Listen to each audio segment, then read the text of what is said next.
según mi criterio, como abogada litigante, que además estoy especializada en tribunales de familia, el motivo, digamos, del proyecto de ley es muy acertado, porque si hay un diagnóstico común es que efectivamente el sistema de cumplimiento del pago de la pensión de alimentos es un sistema fracasado, es un sistema fallido. De hecho, ya hay bastantes estudios del Poder Judicial, como también uno que yo siempre recomiendo mucho porque es muy acucioso, que es un libro actual, pero viene de un estudio cualitativo y cuantitativo, que es de la magistrada Paz Pérez Ahumada, del Tercer Juzgado de Familia de Santiago. Ella hace precisamente un estudio acerca del sistema de cumplimiento de la pensión de alimentos y devela una serie de problemas procesales respecto a por qué no se logra cumplir con esa obligación moral y legal respecto a los niños y niñas y adolescentes. A mi juicio, y como mi experiencia, y también fundándome en estos estudios, el problema que existe, una tiene que ver precisamente con una normativa que lamentablemente no logra tomar en consideración lo que significa el pago de la pensión de alimentos, tanto para los niños y adolescentes como para quien ejerce el cuidado personal de los niños. Pero por otra parte, y de manera muy sustantiva, tiene que ver también con la cultura judicial propia, que es muy interesante que este proyecto también pueda enfrentarla, digamos. ¿Qué significa eso? Que tanto en la norma como en la cultura judicial existe una preeminencia para resguardar el derecho del deudor de pensión de alimentos, en particular su libertad personal por sobre el cumplimiento de esta obligación de carácter internacional que significa el pago de la pensión de alimentos respecto a un hijo e hija en común, y también a la vez que conlleva una configuración de violencia de género, que en particular es violencia económica, respecto de las madres cuidadoras. ¿Por qué lo quiero poner en ese sentido? Porque lo que devela el estudio de la magistrada Paz Pérez es que tanto la norma como el sistema judicial se demora demasiado, es decir, es muy reticente a tener que decretar apercibimiento respecto del progenitor deudor de pensión de alimentos.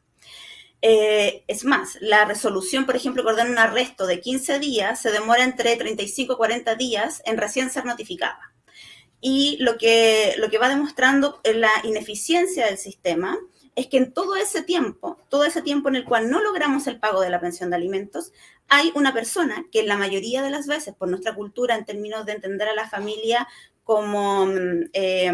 establecida en roles de género, lo cual debería ser también cuestionado, es que la mayoría de quienes ejercen el cuidado personal son mujeres madres. Y eso quedó muy en evidencia cuando se legisló el retiro del 10%. De hecho, si había algo que impactó a la ciudadanía fue que existían filas y filas y filas de mujeres afuera de los tribunales de familia pidiendo el cumplimiento del pago de la pensión de alimentos de no montos pequeños, digamos, de no de un retraso, por ejemplo, respondiendo al contexto de pandemia que tuvo, índice de cesantía. En estricto rigor, los montos eran mucho mayores. Estamos hablando de incumplimiento sistemático y continuo de años. O sea, tenemos deuda de 30 millones de pesos, de 13 millones de pesos, es decir, deudas gigantes. Y en todo ese periodo de no pago, es la mujer la que tiene que precarizarse como madre, porque además es juzgada por el sistema y por la sociedad si es que no lo hace. Y es la que tiene que precarizarse, hacer malabares para intentar cubrir las necesidades de los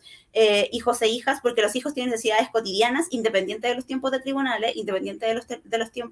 legislativos. O sea, los niños necesitan ser cuidados al día a día. Entonces, la respuesta de tribunales y la respuesta a la ley debería ser inmediata para cubrir las necesidades de manutención de los hijos e hijas en común. Y en ese contexto, nos damos cuenta que las principales fallas entonces radican en un tema normativo, en el no reconocimiento de los cuidados que hacen las mujeres, y que incluye la manutención de los hijos e hijas acerca de los hijos, y con ello validar una violencia económica con un pago de la pensión de alimentos. Y por otro lado, esta cultura judicial que prefiere dilatar en resguardo del deudor de pensión de alimentos, que en virtud de su libertad personal prefiere resguardar dichos derechos por sobre el cumplimiento del interés superior del niño y por sobre los tratados internacionales en cuanto a la violencia de la mujer. Y de esa manera nos encontramos con apremios que son totalmente insatisfactorios. Y que lo último que quiero resaltar ahí es que el estudio que hace la magistrada Paz Pérez devela que estos hombres, que son la mayoría hombres deudores de pensión de alimentos, tienen comportamientos disímiles respecto a sus deudas. en estricto rigor o sus obligaciones crediticias. Por ejemplo, el comportamiento que tienen en el ámbito privado, que sería el cumplimiento de la pensión de alimentos, es principalmente el no pago de la pensión de alimentos y un incumplimiento sistemático continuo de la obligación de pensión de alimentos. Sin embargo, esas mismas personas, si tú las evalúas en el ámbito público, es decir, respecto de sus deudas bancarias, acerca de lo que hayan pedido como crédito de consumo, etcétera, es decir, con sus cumplimientos del banco, tienen en la mayoría un cumplimiento al día y eficaz respecto de la deuda del espacio público. Es decir, acá, en virtud de esta falsa disociación, que en estricto rigor también debería ser impugnada en las normas, que esta disociación de lo privado versus lo público, donde se pone todo lo que es la familia, las mujeres, los cuidados, el pago de la pensión de alimentos como un problema entre privados y no como un problema de interés social, es que los hombres mantienen una impunidad y una cultura de impunidad respecto al no pago de la pensión de alimentos. Y por eso ella, y ahí termino con esta idea, escribe en virtud y basada en su estudio, una columna muy acertada que señala que no es lo mismo deberle a un banco que a un hijo. Y en ese sentido, tanto la legislación como la práctica judicial debería siempre empujar para resguardar los derechos de los niños y niñas adolescentes en su crianza y corresponsabilidad diaria que deben tener en los cuidados padre como madre, y también un resguardo a los derechos de esas mujeres que se encuentran altamente precarizadas, viviendo esta violencia económica en el sostenimiento de la manutención de los hijos en común con una figura progenitora ausente. Y lo cual conlleva, digamos, consecuencias jurídicas muy graves. Porque, por ejemplo, si un hombre recurre a tribunales o se ve que es un incumplidor de la pensión de alimento, nadie lo va a cuestionar más allá y se va a intentar pedirlo a premios que son el pedir que se suspenda la licencia de conducir, que, ojo, él tiene que llevarla derechamente al tribunal, que se le decreten multas y por último el arresto por 15 días. Sin embargo, si una mujer llega y dice en tribunales, es que sabe que magistrado o magistrada, no tengo dinero para poder sostener a mis hijos en común, que es lo que hacen los progenitores hombres, esa mujer pasaría inmediatamente a sede penal o en la misma sede familia se le abriría una medida de protección por vulneración de derechos a sus hijos, o en sede de penal pasaría a maltrato relevante en contra de los hijos e hijas en común. Es decir, el trato tiene una diferencia de género que es muy perjudicial hacia las mujeres y con eso daña de manera inmediata y directa el principio de igualdad y no discriminación establecido en nuestra Constitución y que además tiene un reconocimiento internacional, supranacional, de que debe resguardarse siempre en toda sede de derecho y en particular en todo lo que significa las responsabilidades con la corresponsabilidad que establece el Código Civil acerca de la crianza y los cuidados de los hijos e hijas en común. Mi postura en ese sentido es que no podría dar una respuesta categórica acerca si con eso es suficiente y podemos resolver el problema de la impunidad del pago de la pensión de alimentos. Pero sí creo que van en una dirección correcta, porque si tomamos en consideración los mismos estudios que yo he citado y que se han dedicado a poder trabajar esto de la manera más seria posible, nos damos cuenta que esta disociación en el cumplimiento que tiene o en la conducta que tiene un deudor de pensión de alimentos respecto a lo que significan sus deudas en el ámbito público, bancario, es decir, su acceso al mercado versus sus compromisos con la crianza y los cuidados de sus hijos e hijas en común, es lo que en estricto rigor genera un ambiente de condiciones de posibilidad para la impunidad. Es decir, no tengo ninguna consecuencia como deudor de pensión de alimentos significativa en mi vida para cumplir. Y como además los cuidados están muy feminizados, es decir, se imponen socialmente como una responsabilidad única de la mujer, y en ese sentido se permite, y eso también es muy lamentable y también tenemos que revisarlo en nuestras normas y en la cultura judicial, se permite que los hombres ejerzan una paternidad muy negligente, incluso ausente, y deberíamos como simplemente conformarnos con que, por ejemplo, en el régimen de relación directa y regular, hicieran sobrevivir a los hijos. En cambio, a las mujeres se les impone estándares muy altos respecto a cómo debe ser el ejercicio de la maternidad, a lo que se le denomina habilidades marentales. Y en ese contexto las mujeres son muy cuestionadas acerca si a los hijos les falta algo, si están sufriendo alguna necesidad, si esa mujer tiene que salir a trabajar o tiene más de 1 o 2 trabajos, si tiene jornadas parcializadas porque tiene que seguir haciéndose cargo de los cuidados, si a los hijos les falta alguna necesidad básica, siempre va a ser culpa de la mujer. Por lo cual, el poder en este momento generar una sanción en el espacio público que hasta el día de hoy ha permitido que el deudor de alimentos tenga conductas antagónicas y disociadas respecto a sus compromisos con sus hijos versus a su comportamiento bancario, yo creo que va en una dirección correcta, porque significaría que empiece a percibir por primera vez una consecuencia social en el acceso al mercado para poder desarrollar sus propios intereses. Y en eso se pueda poner como interés primordial el hecho de que, habiendo hijas e hijas en común, la prioridad es su crianza y su cuidado, y de ahí vienen todo el resto de los compromisos bancarios que podamos tener en el espacio público. Y en ese sentido, el registro de deudores de pensión de alimentos para que ingrese a DICOM permite en ese sentido que tengan esta sanción en el espacio público, es decir, en el acceso al mercado. Si pensamos con cifras directamente la Superintendencia de Bancos e Instituciones Financieras en Chile, te demuestran que la mayoría de las mujeres no tienen acceso al crédito, en particular las mujeres madres. La mayoría son usuarias de la cuenta RUT, pero son muy castigadas precisamente porque no tienen esa capacidad crediticia por un problema de desigualdad estructural en la sociedad. Es decir, el trabajo de las mujeres vale menos, aunque hagan el mismo trabajo que los hombres, que el problema de la brecha salarial, o simplemente el trabajo de las mujeres no vale, como el trabajo doméstico y de cuidados, el cual no tiene ningún tipo de reconocimiento social ni económico. Por tanto, a las mujeres se les ponen estándares en base a una falsa igualdad formal para poder acceder a créditos bancarios en los cuales no pueden cumplir, porque no tienen esas condiciones crediticias que se les permita en el reconocimiento de sus labores sociales. En cambio, los hombres son mayoritariamente los usuarios de cuentas corrientes, de acceso a créditos, y eso también conlleva que, por ejemplo, muchas mujeres dependan de sus propios agresores de manera económica por mucho tiempo en su vida. Eso también inhibe denuncias de violencia intrafamiliar, porque las mujeres siempre van a ponderar que tienen hijos en común o que dependen económicamente de los hombres y se van a sacrificar en una relación violenta. Entonces, la dependencia económica, la no valoración del trabajo de las mujeres también afecta la autonomía para ellas poder tomar una decisión de salir del espacio de violencia y entregar un espacio protegido a su hijo o hija. Entonces, en ese sentido, yo encuentro que es una decisión muy correcta que exista este registro nacional de deudores de pensión de alimentos, para que por primera vez la pensión de alimentos pase a ser un problema de la sociedad chilena, del Estado, y el deudor de alimentos recibe efectivamente una sanción acerca de desligarse, lo cual es considerado por los estándares internacionales del interés superior del niño maltrato, directamente de no hacerse cargo del cuidado de los hijos e hijas en común, y por otro lado también que se reconozca como violencia económica y una tipificación de violencia intrafamiliar en ese sentido respecto a las mujeres madres que tienen que criar en soledad, que tienen que criar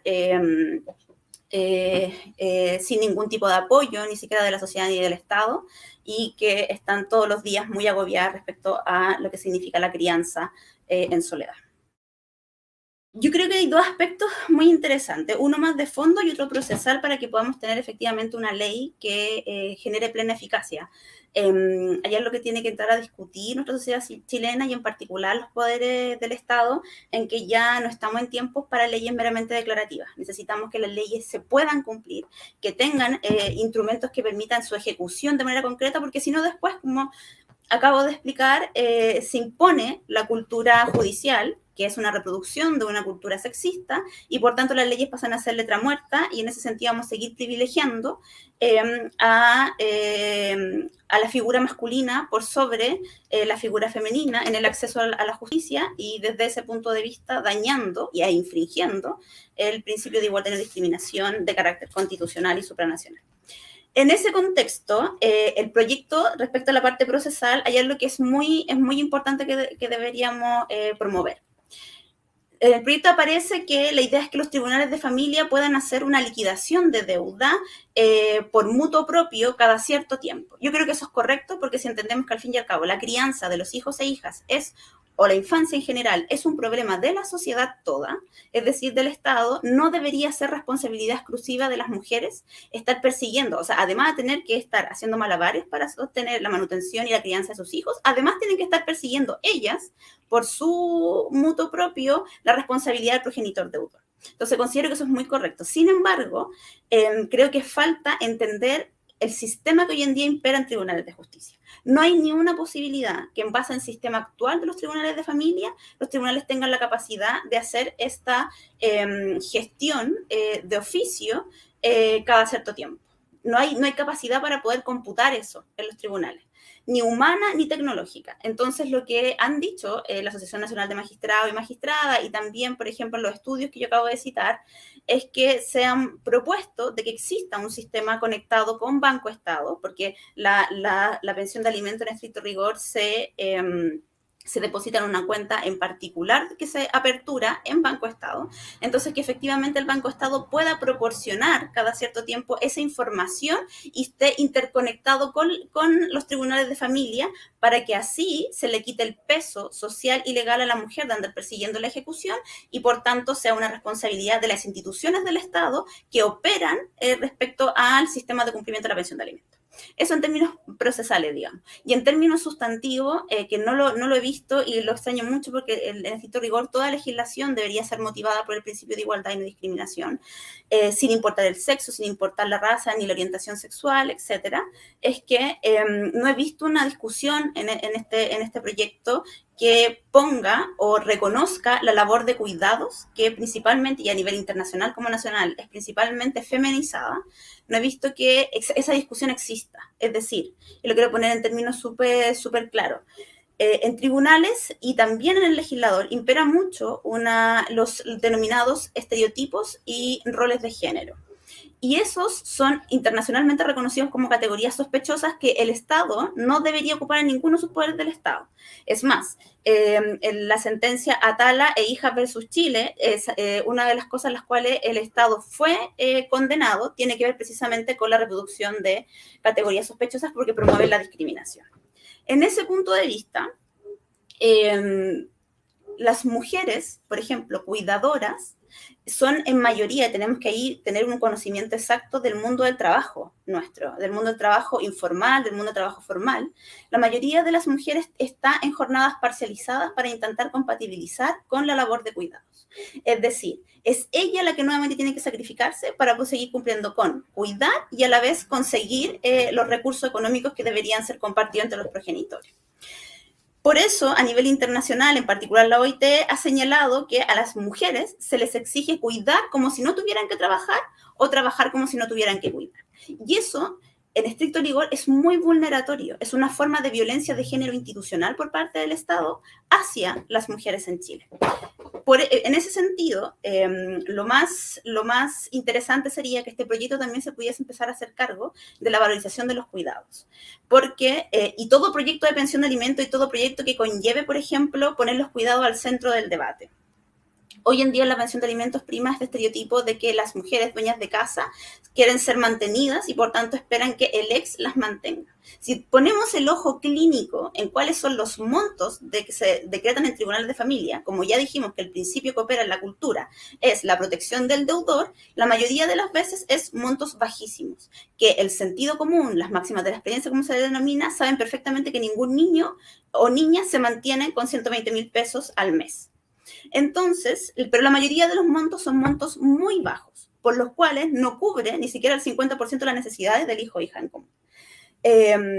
Y son las mujeres las que tienen que efectivamente cubrir todo eso. Entonces, cuando uno va a tribunales y cuando se va también en el tema de la justicia y también en las leyes, se debería considerar que ese cuidado que hacen las madres y que hacen